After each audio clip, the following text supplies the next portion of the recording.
देखो चैप्टर आज विश्व राजनीति के अमेरिकी प्रभुत्व है, यही है ना।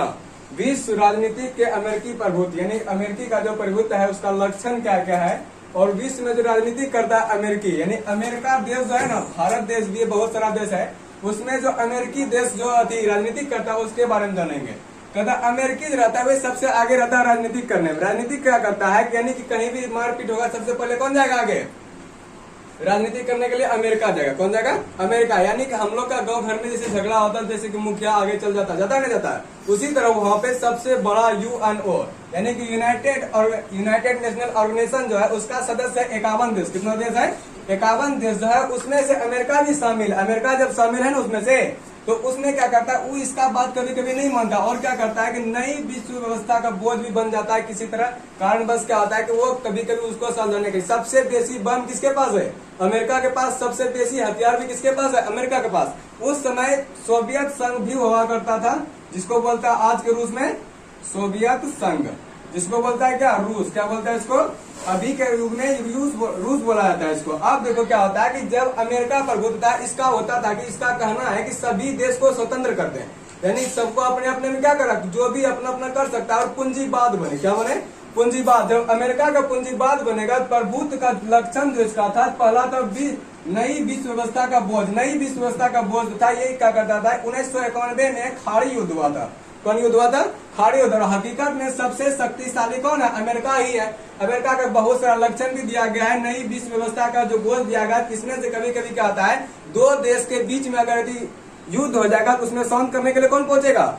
अमेरिका पहुंचेगा। कौन पहुंचेगा? अमेरिका। यूएनओ जो इसका सदस्य माना गया, जैसे कि कुछ भी होता है तो गाँव घर में छोटा छोटा केस होता है तो थाना होना जाता है, जाता जाता है, उसका भी कुछ सदस्य होता है। इसी तरह यूएनए यूनाइटेड नेशनल ऑर्गेनाइजेशन जो है ये संयुक्त संघ राज्य है, ये संयुक्त संघ है। इसका मतलब होता है कि इसमें 51 देश मिला हुआ है, और इसके अनुसार विश्व में कुछ भी कम होगा, देश के अलावा कुछ भी कम होगा तो विश्व में उसके अनुसार ही ये कम कर सकता है। लेकिन अमेरिका हमेशा बार बार क्या करता है, ये अपना शक्ति के बल पे, किसके बल पे?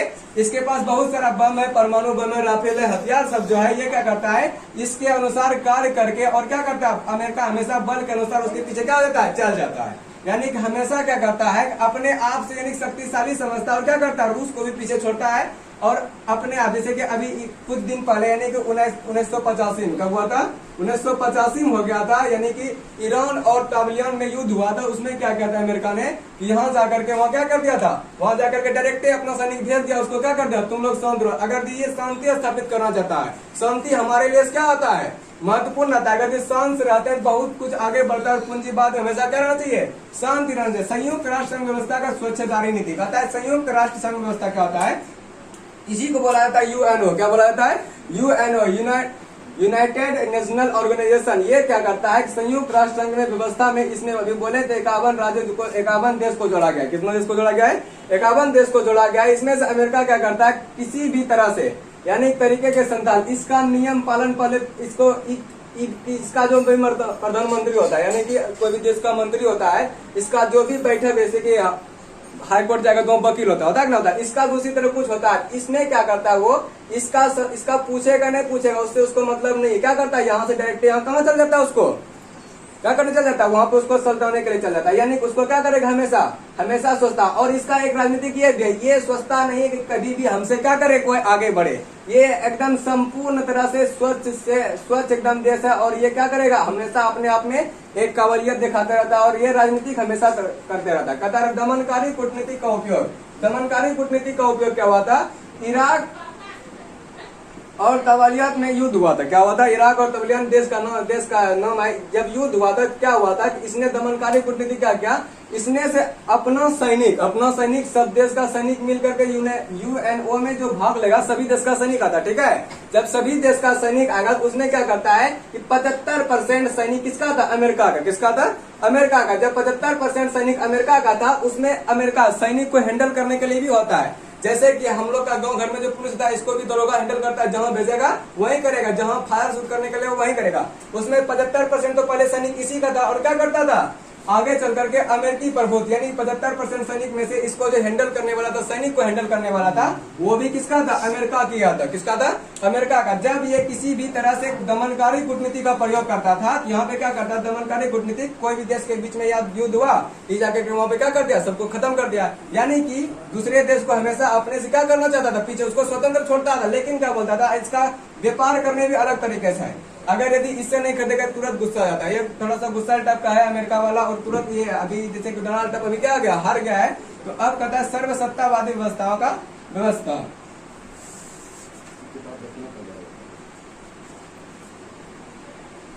कहता है सर्वसत्तावादी, कहता है कि इसमें से इस्लामी कट्टरवाद आतंकवाद को जन्म दिया। 11 सितंबर 2001 को अमेरिकी पर इसमें इस्लामी कट्टरवाद के प्रहार के अमेरिका अफगानिस्तान का हमला के वहां पर तबलियान को शासन को खत्म किया। वहीं इराक और सद्दाम हुसैन का शासन समाप्त किया, और जब संहार संस्था को आरोप लगाया गया। कहता है कि सर्वसत्तावादी व्यवस्था का आतंकवाद क्या हुआ? यहाँ पे तबलियान आश्वासक यानी आतंकवाद का निराकरण कराया। यहाँ पे तबलियान, कोई भी देश नहीं सोचता कि हमारे देश में क्या घुसे? आतंकवाद घुसे। अगर ये आतंकवाद इसमें घुस जाता है तो क्या आता है कि सभी देश को क्या होता है? हानि होने लगता है। इसीलिए से बोला सर्वसत्ता व्यवस्थाओं व आतंकवाद का निराकरण करे। और ये अमेरिका, जबकि इस्लामी धर्म में आतंकवाद अधिक फैलता है। इस्लामी धर्म में क्या होता है? आतंकवाद अधिक फैलता है। इसमें क्या करना था? आतंकवाद जब फैल रहा था तो ये क्या करना? आतंकवाद को रोकना था। किसको रोकना था? आतंकवाद को, इसको रोकना था। आतंकवाद को जब तक रोकेगा नहीं तब तक कोई भी देश संपूर्ण बन नहीं सकता। अगर ये पूरा बन जाएगा, ये पूरा एकदम आतंकवाद बन जाएगा, तो कोई भी व्यापार को यानी समुद्र के रास्ते, व्यापार कौन रास्ता तो अधिकतर होता है? समुद्र के रास्ते। हेलीकॉप्टर तो समुद्र तक ढो नहीं पाएगा, तो उसको क्या करेगा? लूट लेगा, या फिर किसी को, जैसे जम्मू कश्मीर को लेकर हमेशा बार बार क्या होता है? आतंकवादी होते रहता है, हमला होते रहता है। उसी तरह आतंकवाद को हटाना था। किसको हटाना था? अमेरिका का। सबसे शक्तिशाली, इसके पास परमाणु बम है, जितना भी हथियार है ना, अधिकतर इसके पास हथियार रहता है अमेरिका के पास। अंतर्राष्ट्रीय विवादों के मध्यस्थता का नई अंतर्राष्ट्रीय आर्थिक व्यवस्था के विरोध, कहता है इसका फिर क्या करने लगा? विरोध करने लगा। कहता है कि राष्ट्रों के बीच विवादों को शांतिपूर्ण तरीकों से निपटाया जाना चाहिए। मध्यस्थता ऐसा की साधन है कि अमेरिका इस क्षेत्र में अपनी असाधारण भूमिका निभाने का आतुर रहता है। जैसा कि आप इजराइल व फिलिस्तीन के मामले को देख सकते हैं, कई बार अमेरिकी प्रशासन के कश्मीर की समस्या को सुलझाने के लिए अपनी मध्यस्थता का विचार पेश किया, लेकिन भारत ने स्वीकार नहीं किया। कहता है कि कभी कभी क्या होता है, जम्मू कश्मीर जो है इसमें से आपस में आ जाता है। जम्मू कश्मीर हमारा एक देश का क्या है? राज्य है जम्मू कश्मीर। ये जो है पाकिस्तान बोलता है मेरा, आधा जो जम्मू कश्मीर वो बोलता है कौन है? चीन बोलता है मेरा है। इसमें क्या आता है कि अमेरिका कुछ सुझाव देने के लिए आता है कि आप प्रधानमंत्री बोलता है आप ऐसे कीजिए ऐसे कीजिए, लेकिन यहाँ का भारत का प्रधानमंत्री मानता नहीं कि आप मेरा देश है। कोई भी देश का नियम रहता है, हम अपने घर में कुछ भी करेंगे, तुम लोग तो आकर नहीं बोल सकता है, नहीं बोल सकता। उसीलिए से यहाँ का प्रधानमंत्री हमेशा कहना रहता है कि हम अपने घर में जो भी कार्य करेंगे आप मेरे घर में नहीं हाथ डाल सकते। आप अंतर्राष्ट्रीय यानी इसीलिए से बोला कि आप अमेरिका के जम्मू कश्मीर को लेकर बारे में हमेशा मत बोलिए। इसको आदेश दिया नरेंद्र मोदी, मतलब कि भारत का प्रधानमंत्री ने अमेरिका का प्रधानमंत्री को बोला।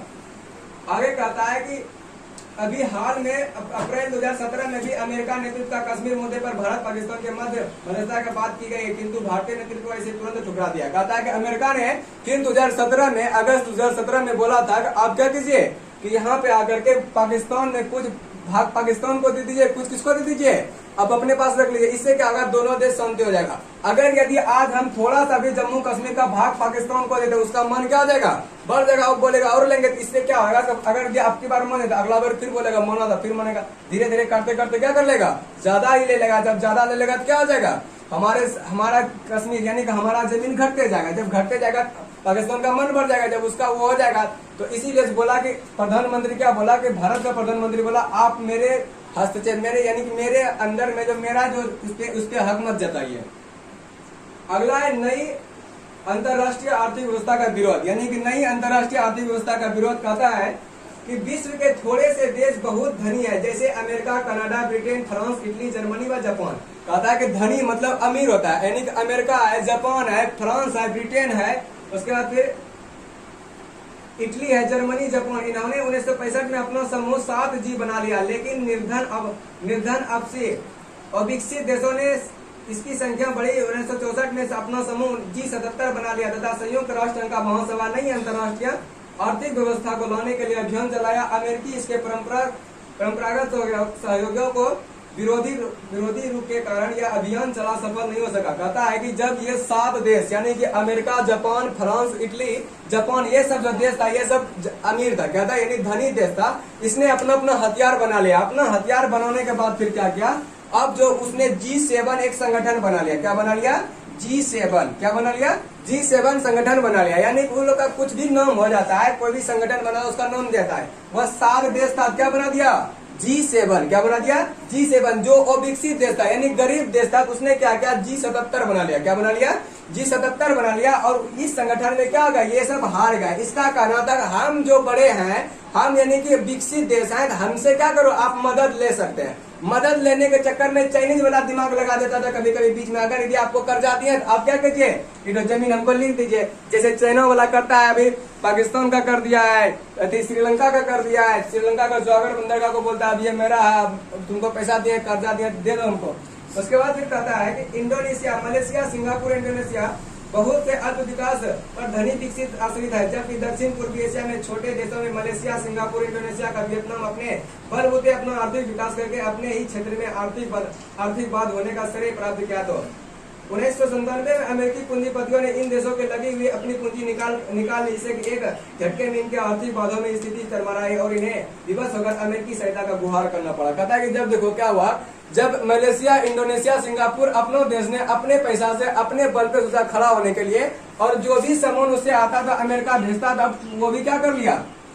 मान लो अभी भारत में बहुत सारा गरीब जनता है ना, वो अगर यदि अधिक पैसा नहीं रहने के कारण कौन सा यूज कर लेता है, चाइनीज सामान यूज कर लेता है। करता है नहीं करता है? लाइक इंडिया सामान थोड़ा सा महंगा होता है, उसका गारंटी देता है, लेकिन अगर अपने सोचेगा तो चाइना से भी सामान है इंडिया का सामान, क्या वो गारंटी वारंटी सब दे देता है, बढ़िया से भटक उटक देता है, कोई दिक्कत नहीं है। लेकिन चाइना एक बार 2 महीना चलेगा, क्या जाएगा, फिर खत्म हो जाएगा। उसी तरह क्या होता था, अमेरिका थोड़ा सा सामान सस्ता बनाता तो सिंगापुर सबको देता था, तो वो सब जो देता था क्या बोलता था, वो अपना सामान खींच लिया। अब देश को अपना कुछ करने के लिए कुछ करना, ज्यादा पैसा इन्वेस्ट न करना पड़ेगा, उसके पास उतना पैसा था ना, इसीलिए उसका क्या कर लिया, फिर अमेरिकी सत्ता पे यानी कि अमेरिका का ही सामान पे उसको क्या करना पड़ा, निर्भर रहना पड़ा। किसको? सिंगापुर, मलेशिया सबको। कहता है कि होकर अमेरिकी सहायता का गुहार करनी पड़ी। फिर कहता है उसका जाके क्या करना पड़ा, गुहार करना पड़ा। आप क्या कीजिए, आप मेरे देश में व्यापार कीजिए, हम आपका सामान क्या कर सकते हैं, खरीद सकते हैं। उसी तरह अगला है विश्व शांति का स्थापना। कहता है कि एक ध्रुवीय युग की महाशक्ति वो है जो इच्छानुसार कहीं संघर्ष कराए तो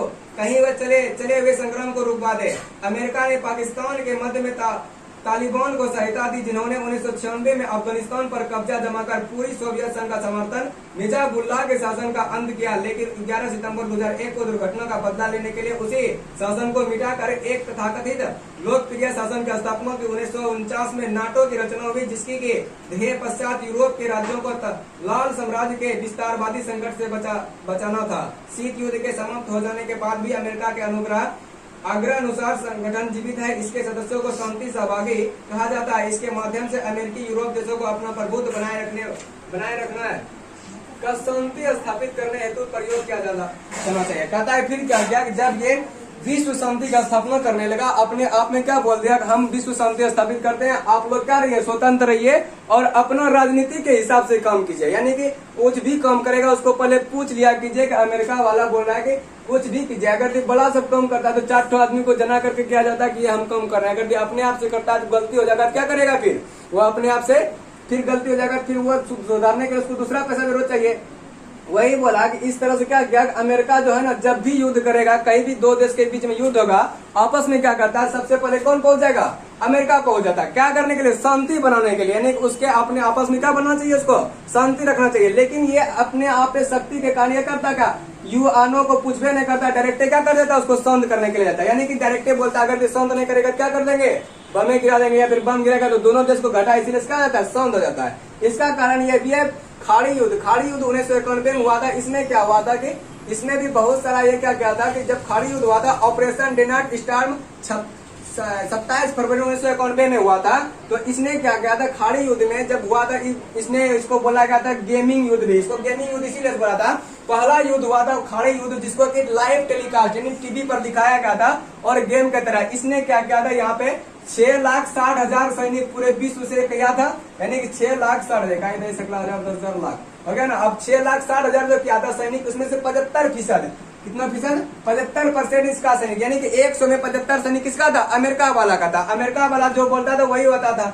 तो इसको 27 फरवरी 1991 में जाके दोनों को युद्ध किया और उसमें से अपना क्या क्या ऑपरेशन बचा, ऑपरेशन डेनर्ट स्टार्ट में 27 फरवरी 1991 को खाड़ी युद्ध में गया और क्या बोला, आप लोग समुद्र ये नहीं तो क्या करेंगे, सबको खत्म कर देंगे एक के बार में। क्या है कि इसका सेना अधिक था, किसका? अमेरिका वाला का। और इधर बाकी बात क्या था? 25% मिला करके इधर 50 देशों का, एक देशों का अकल 75% था। और खाड़ी युद्ध को फिर धीरे धीरे समाप्त किया। अफगानिस्तान में तबलियन खास का अंत हुआ, यानी कि तबलियन शासन जो था वो क्या करता था, अफगानिस्तान में आकर के उसको अपने आप से इसमें आकर के अफगानिस्तान का जो तेल होता था, यहाँ तबलियन से खास करके तेल जाता है यहाँ अफगानिस्तान में। कहा जाता है अफगानिस्तान में। अफगानिस्तान और तबलियन में युद्ध हुआ। उसके बाद फिर इराक और आक्रमण, इराक पर आक्रमण कर दिया। इराक वाला क्या कर दिया, तबलियन का तेल ही रोक दिया। इराक में ही पेट्रोल होता है, पेट्रोल डीजल सब लगभग इराक और ईरान सब में होता है। यहाँ तबलियन खास इराक पर आक्रमण किया, इराक वाला इसका पेट्रोल रोक दिया। अब बोला कि अगर यदि किसी को कोई भी चीज का जरूरत पड़ेगा उसको देना क्या बनता है, अनिवार्य बनता है। इसका पेट्रोल रोक देगा क्या करेगा, क्या हो सकता है, इसके देश में गाड़ी नहीं चलेगा, बंद हो जाएगा। इसीलिए से सभी देश में पेट्रोल नहीं होता, हमारे देश में नाम मात्र का पेट्रोल होता है। सिर्फ असम पहाड़ी इलाकों में पेट्रोल पाया जाता है। और इराक सब में